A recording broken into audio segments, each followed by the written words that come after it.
Bem, amados, a paz do Senhor, evangelista Edgar Júnior, e nós estamos hoje aqui no Teologando com Edgar Júnior. E hoje temos um convidado especial que já deve estar se preparando para entrar aí. E a gente sabe que essa palavra que ele vai trazer cura, salva, liberta e transforma. E o Teologando é isso, é um bate-papo entre irmãos. E eu acredito que Deus há de fazer coisas extraordinárias. Ele já chegou aí, ó, é o meu amigo, hein? Você tem aí que ficar ligado, porque hoje é dia da gente falar acerca das coisas de Deus. Deus abençoe você De uma forma tremenda.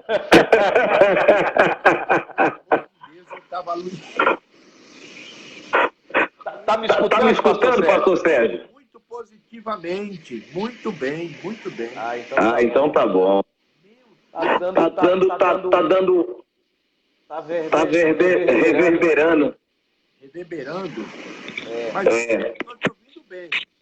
O senhor O senhor tem aí um desse aqui? Tem. Vou pegar aqui. Então pronto. Aí, Maravilha. Vou pegar. Glória a Deus. Vamos ver se vai dar certo hoje. O pessoal O pessoal vai compartilhando aí que está entrando. Deus abençoe a todos. Estou muito feliz aqui. Porque Deus é bom. Aleluia. Glória a Deus. Tá dando eco aí, pessoal? Fala para mim. Vocês que estão em casa. Cheguei. Isso, coloca aí o fone que vai dar certo. Eu acredito. Aleluia. Olha, estou ouvindo bem. Agora sim. Ah. Agora sim. Então deixa eu saudar o povo. Vamos fazer uma oração, pastor Sérgio? O diabo, irmão, estava furioso, mas a vitória é nossa. É nossa. Deixa eu fazer o seguinte.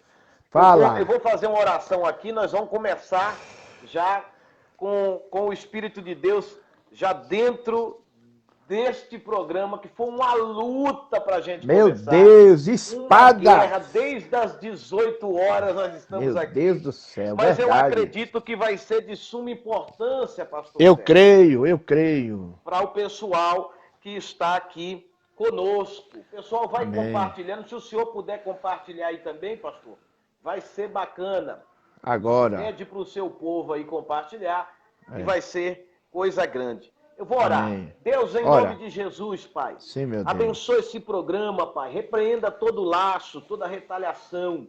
Eu creio, meu Deus, que o inimigo tentou, mas não conseguiu. Aleluia. Pois o Senhor vai alcançar almas com essas respostas. O Senhor vai alcançar realmente, meu Deus, as pessoas que estão necessitando de uma resposta no meio disto tudo que está acontecendo. Então, Pai, em nome de Jesus, abençoa, cura, salva e liberta através desta programação, em nome de Jesus o Cristo.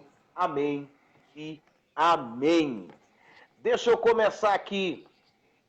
Casado com Rosângela, pai de 4 filhos, Rafael, Silas, Lucas e Heitor, formado em ciências jurídicas, ou seja, direito, pastor pela Confradesp no Belém, serve a Deus há 32 anos, aceitou a Jesus com 16, pernambucano daqueles, 34 anos em São Paulo. Sabe de quem que eu estou falando? Do doutor e pastor Sérgio Viano. Seja bem-vindo, pastor Sérgio. Oh, meu irmão. Seja Glória a bem-vindo ao Deus. Teologando com Edgar Júnior, viu? É um prazer tê-lo aqui.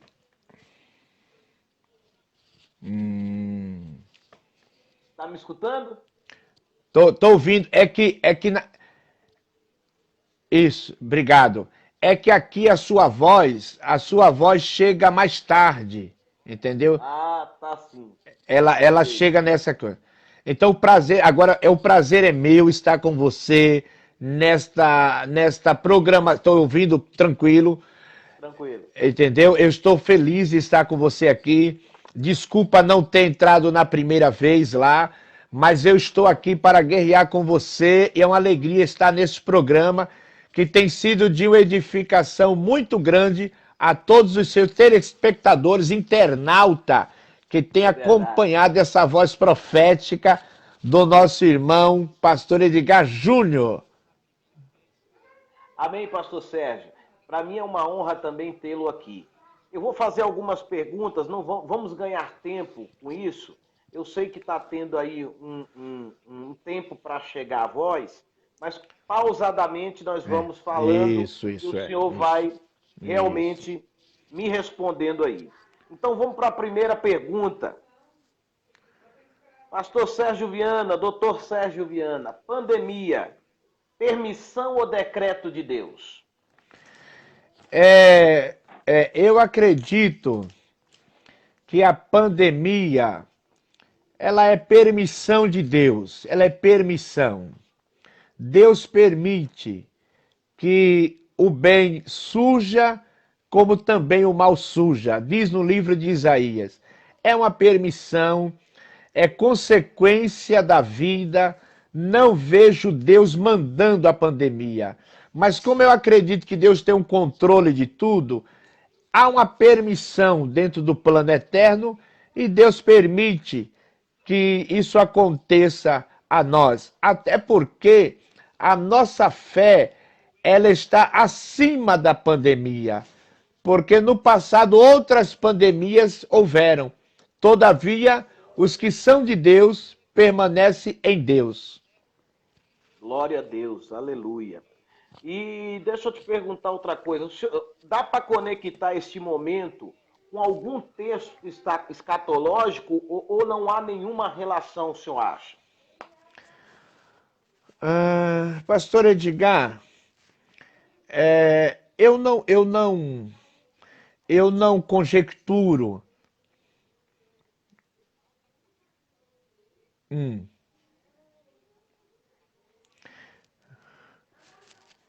Eu não vejo nenhum texto escatológico que venha ligar com este momento.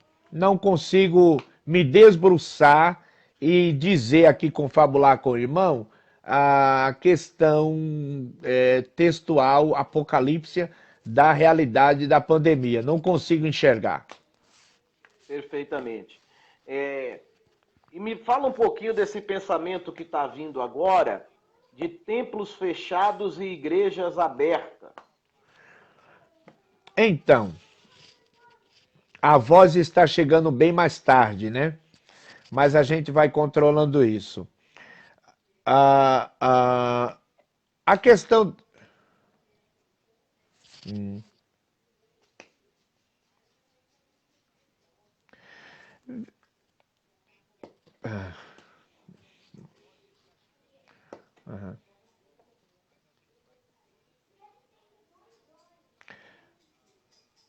Eu vejo o seguinte, templos fechados e igreja aberta.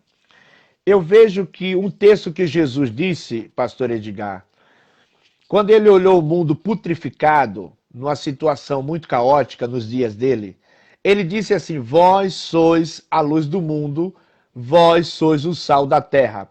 Dentro do contexto mundo caído, sem Deus, a igreja, ela precisa ser mais igreja do que templo. E eu entendo que nesse momento, a igreja, ela exerce melhor o seu papel com os templos fechados, com todo respeito, do que o templo aberto.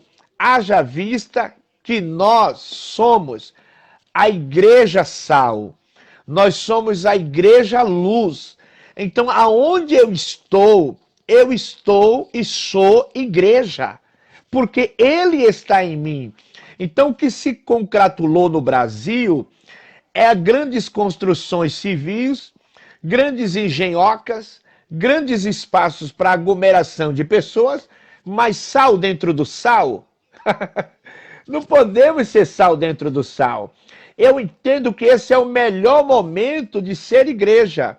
Até porque essa coisa de construção ela surge na Constantinópolis, em Constantino. Essa questão de templo, de espaço, mas a igreja, ela é aonde chegar, ela é o sal, ela é a luz. É só ler as cartas aos Hebreus que nós vamos ver que Cristo morreu fora de Jerusalém. Cristo não morreu no centro religioso de Jerusalém. Cristo morre fora. Então a igreja, ela precisa estar fora, dando sabor aos putrificados pela graça de nosso Senhor Jesus Cristo. E o senhor entende, pastor, que depois dessa pandemia, nasceu outra igreja, surgiu outra igreja, ou a igreja será a mesma? O que é que o senhor tem como visão desta situação? É claro que a gente sabe que tudo vai afunilar até o final, mas eu queria perguntar para o senhor acerca da igreja, e a igreja somos nós, se vai voltar uma igreja normal ou vai surgir uma nova igreja. O que é que o senhor tem a dizer sobre tal fato? Uhum.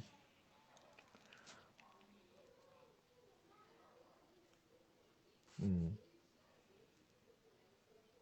Uhum. Uhum.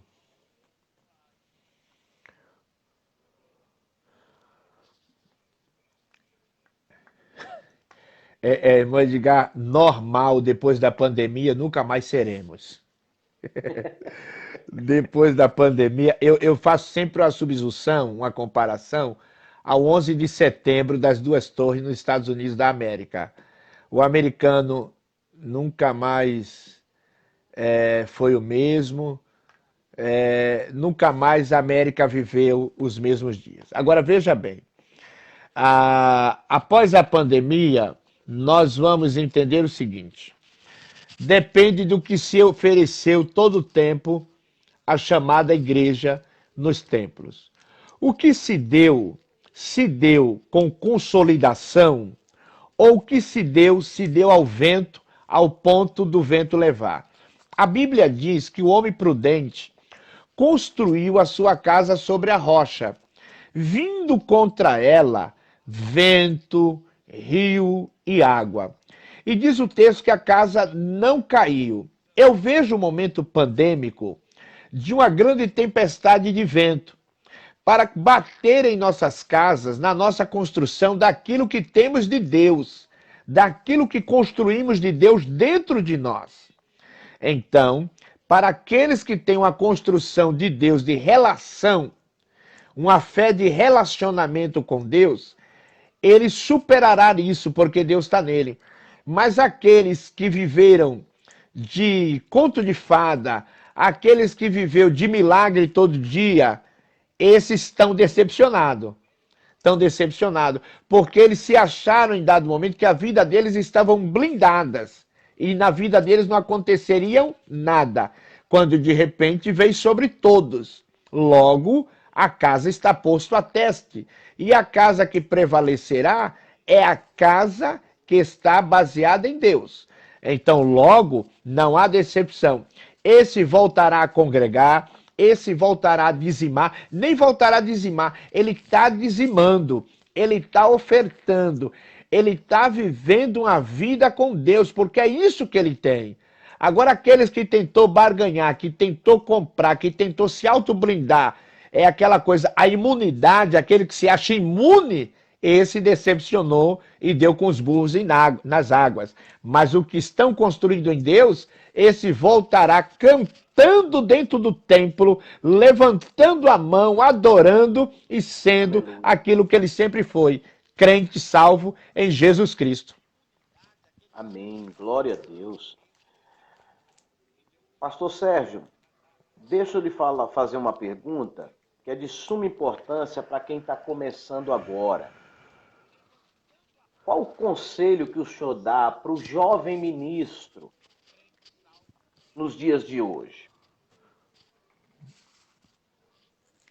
O conselho que eu dou ao jovem ministro hoje é que eu quero que ele entenda o seguinte: imitai a fé dos nossos pais.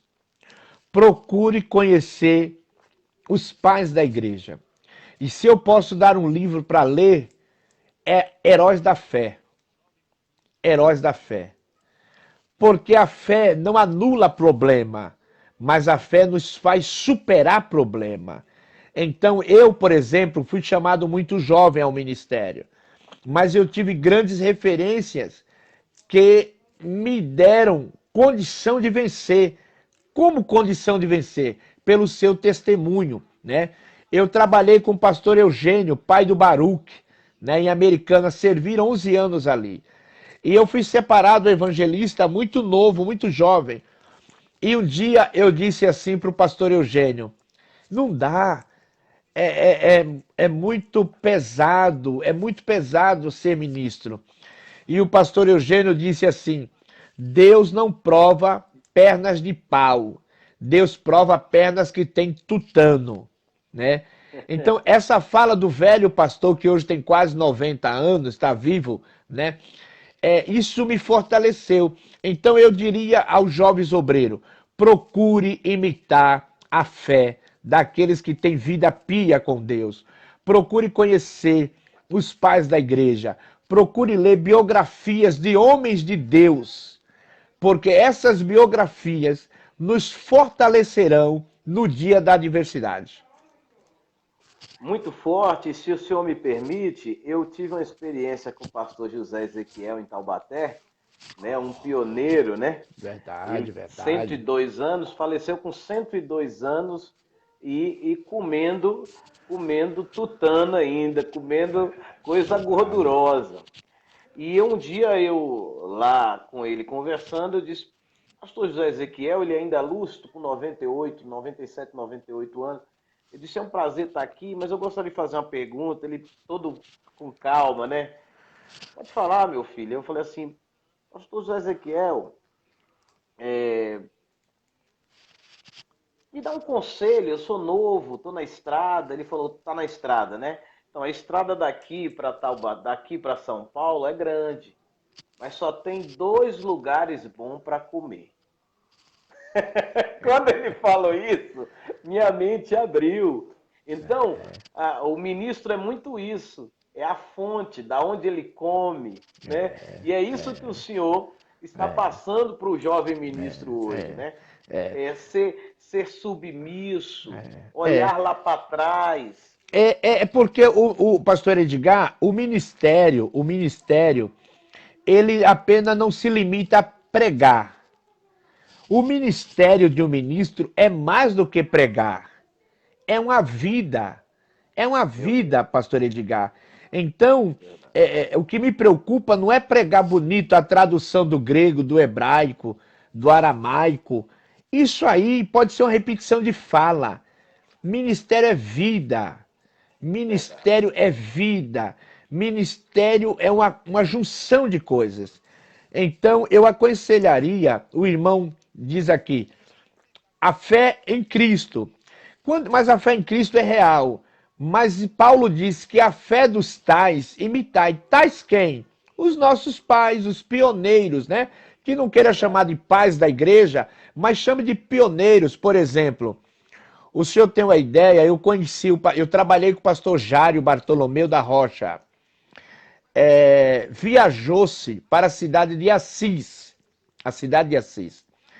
E lá existia um pastor em Marília, chamado Alfredo Rudizite. Está no céu. E o pastor Alfredo Rudizite, ao chegar lá, pastor Bezerra, pastor Jário Bartolomeu, pastor Dedé, José Luiz de França. E quando chegou lá em Marília, no pastor que eu citei, Alfredo Rudizite, a comida era muito pouca, era uma cumbuquinha de barro, e fez uma galinha muito rápida, e arroz era pouco. A esposa do pastor Alfredo Rudizite disse, meu Deus, como é que a gente vai dar comida para 8 obreiros, sendo que a gente não tem nada? Ele disse, mulher, põe a comida na mesa. E a irmã, prontamente a esposa, pôs a comida na mesa. à medida do pastor Jário contou para a gente, que à medida que saía arroz que eles tiravam, mais arroz multiplicava, mais arroz tinha. Ou seja, a vida do obreiro não é hotel, a vida de um obreiro não é internet, a vida de um obreiro é muito mais do que isso. A vida de um obreiro é uma vida com Deus. À medida que ele cresce para cima, ele cresce para baixo. É uma vida com Deus. Então, meu conselho é: tenham vida com Deus. Tenham vida privada com Deus. E com certeza o seu ministério sofrerá abalos, mas não será destruído, porque Deus é fiel. Glória a Deus. Que coisa linda, hein, pastor? Pastor, vamos de política? Só um pouquinho? Vamos de política. Vamos. Vamos de política, então. Qual é o papel da política nesse momento? Pastor, dentro da teoria de Montesquieu, que é os três poderes, o judiciário, o executivo e o legislativo, o poder, a política, ela é boa. A política é boa. A política é boa. Tudo que se faz é política. Aqui mesmo nós estamos politizando. Nós estamos discutindo. Discutindo um assunto sadio, um assunto bom. Agora, o grande problema é a politicagem. A politicagem, ela é ruim para homens despreparados que não sabem lidar com o que é público. Então, toma o público como se fosse privado. Então, a problemática não é a política é boa. O problema é a politicagem. Isso é fundamental. Mas a política é importante, a política faz parte da vida e tem que haver política. Se não houver política, nós não nos consolidamos, nós não crescemos. A política é boa. Agora, a atual política que aí está é uma política que, nesse momento, sofre grandes transtornos nos poderes, né? Nós temos um poder judiciário hoje que está alvorado mais do que em outros governos, né? Nós temos um judiciário que tem falado bastante. Nós temos um governo diferente de tudo aquilo que já tivemos, porque todos os governos que tivemos foram governos de assistencialistas. Esse governo é um governo de mérito, então com ele você tem que ter mérito para alcançar o resultado, mas está se caminhando.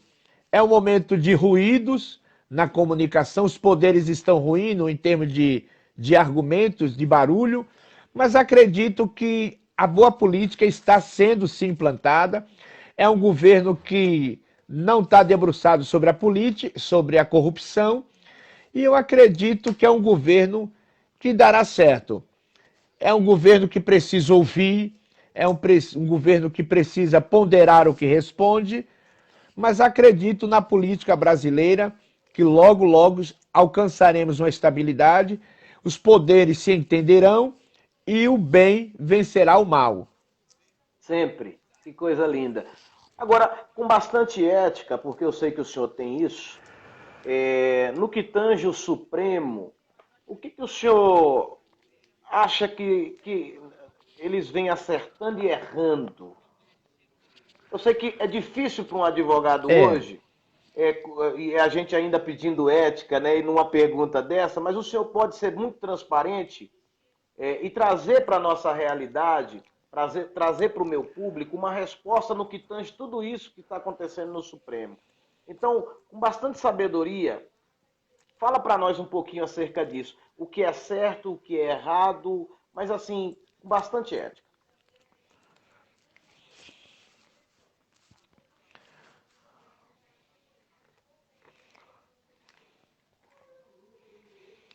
Olha, o Supremo, ele é o guardião da Constituição de 88. Então, o juiz, ele é escravo da lei. O advogado é o pretor da lei. Ele interpreta a lei, dá luz ao juiz e o juiz debruça.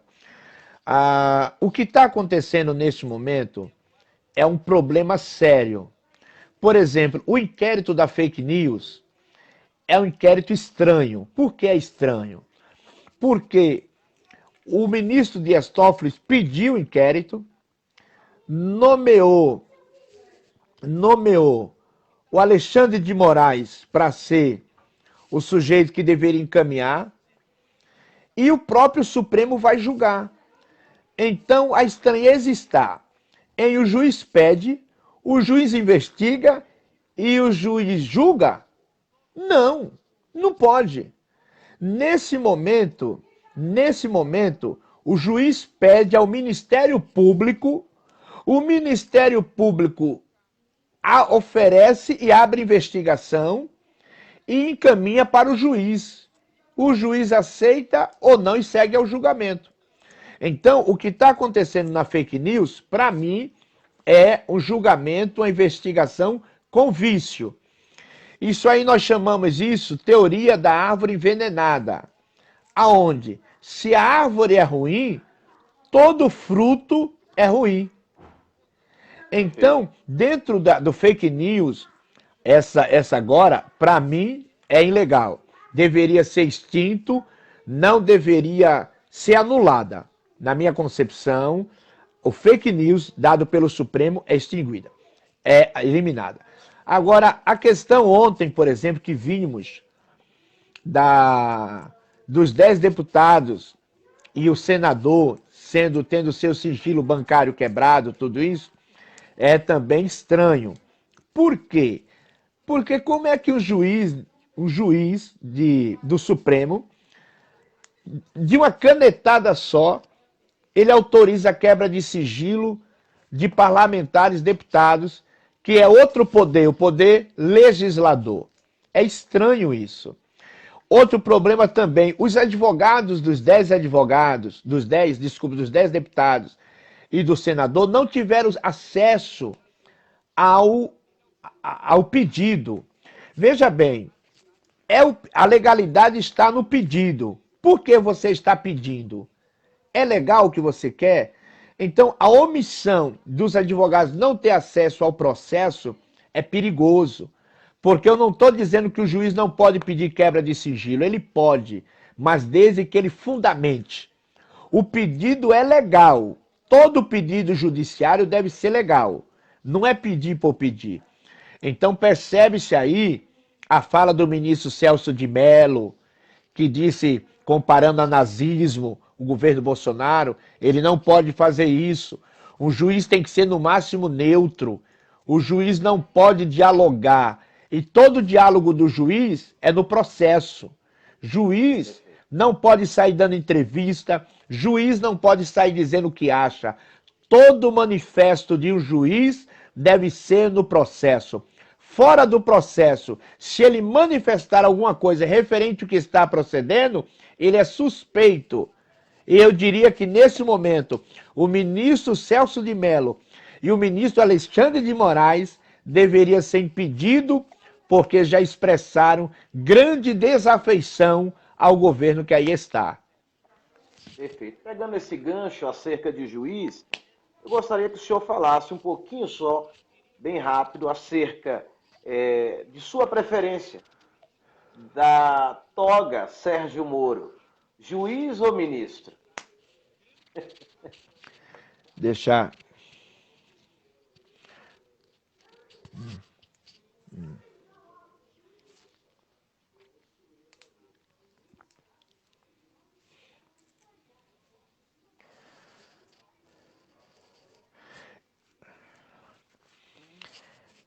Na verdade, ele está mais para político. Ele está mais para político. Porque no momento, pastor Edgar, que ele deixa a toga e vem ser ministro da Justiça de um idealista político, ele perde a caneta e ele entra para o mundo da dialética, porque a política conversa, a política conversa, entendeu? Agora, o que eu penso é que, na minha concepção, o juiz Sérgio Moro jamais deveria ser ministro da Justiça.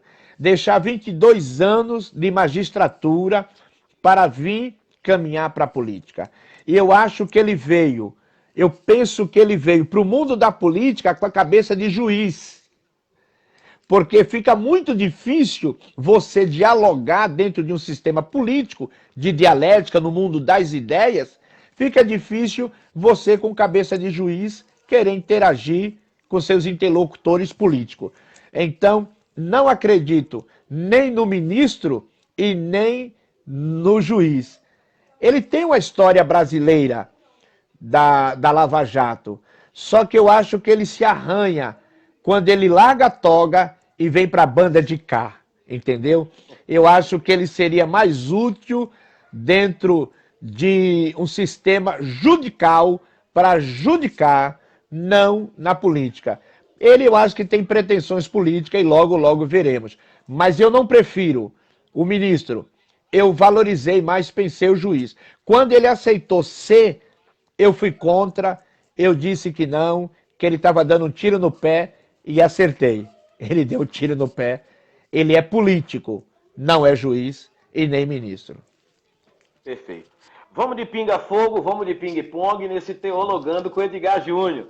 Então, a resposta rápida, só para a gente finalizar aqui. Eu tenho algumas perguntas para fazer para o senhor e vai ser de suma importância para esse povo. E eu sei que o senhor está preparado aí para responder. 2 pastores de referência no seu ministério.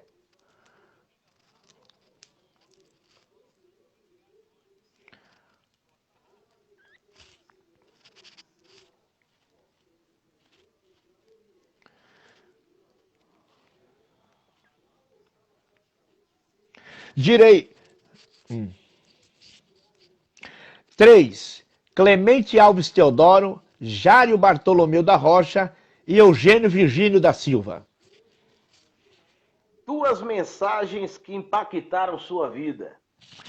A mensagem de Atos dos Apóstolos, capítulo 2, minha primeira mensagem, quando Jesus me chamou. E a mensagem da viúva de Naim, pelo um caso que eu tive na minha casa de doença, nunca mais eu preguei aquela mensagem igual, dada a minha experiência semelhante à mulher de Naim.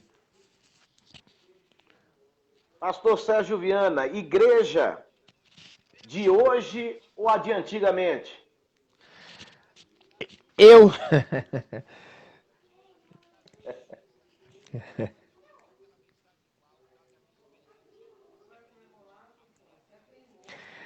Veja bem, eu sou meio da mudança, eu sou meio mutabilidade do ser. Eu acredito que a igreja de hoje, ela está caminhando pela graça de Deus. Eu entendo que as coisas progredem, evoluem e avançam. A igreja de hoje, ela tem o seu papel, como a de ontem também fez o seu papel. Calvino ou Hermínio? Calvino...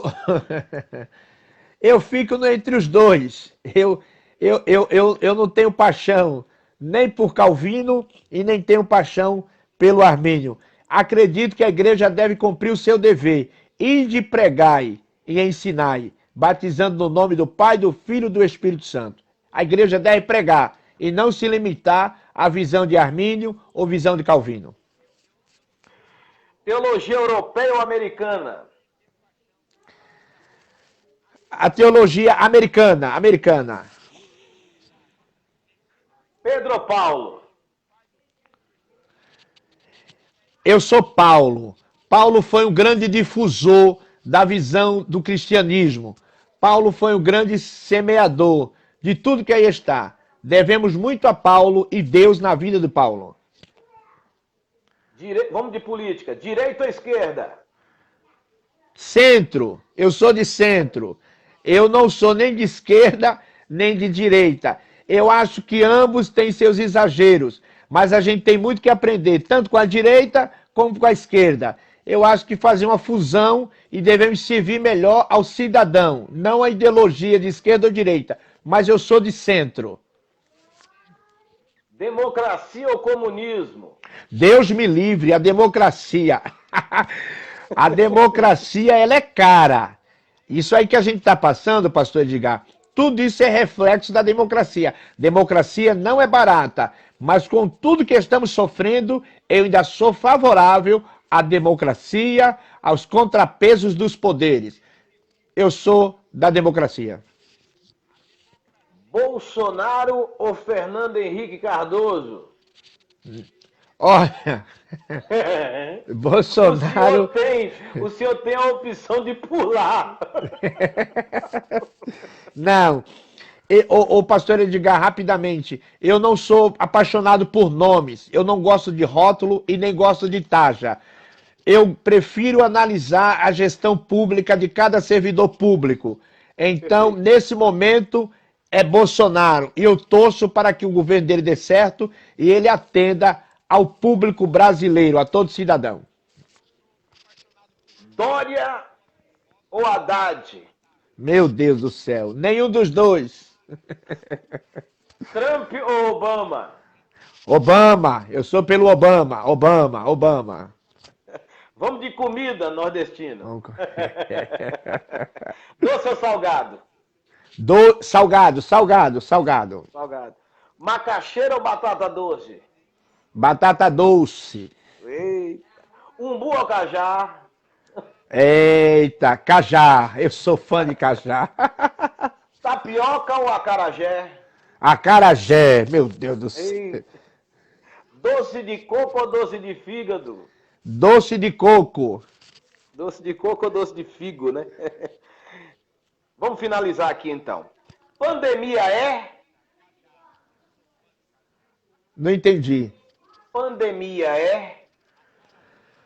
Pandemia é um termômetro para ver onde está a nossa fé. Quem é o doutor e o pastor Sérgio Viana? O pastor Sérgio Viana é um ser humano.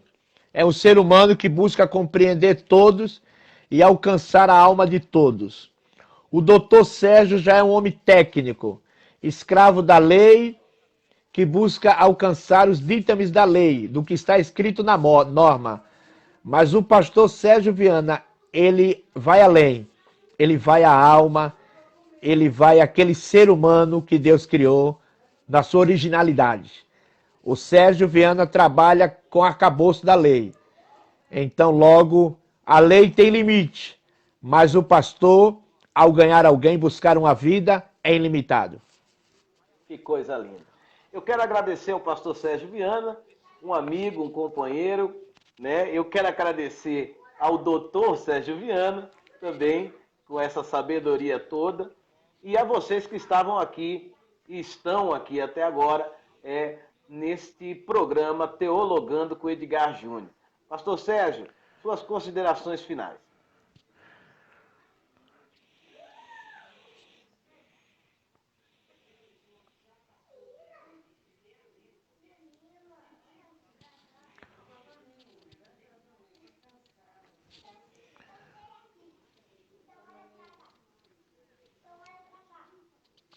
Pastor Edgar, esse dialogando seu é extremamente importante, porque é um programa que busca edificar a fé dos irmãos e levar uma informação precisa aos nossos irmãos.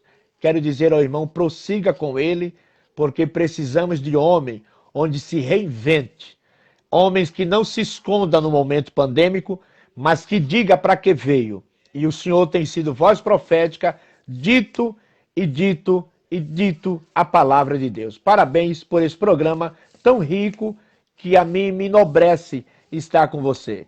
Me sinto de um valor ímpar em estar ao seu lado, estar frente a frente, no dialogando com o nosso pastor Edgar Júnior. Muito obrigado. Muito obrigado, pastor Sérgio, doutor Sérgio. Muito obrigado, amigo Sérgio Viana. Que Deus abençoe o senhor, sua casa, sua família. Muito obrigado. Muito obrigado a todos. É isso aí. Mais um Teologando com Edgar Júnior. Tem muito mais por aí, hein? Graça e paz. Ore, não pare de orar. Deus abençoe.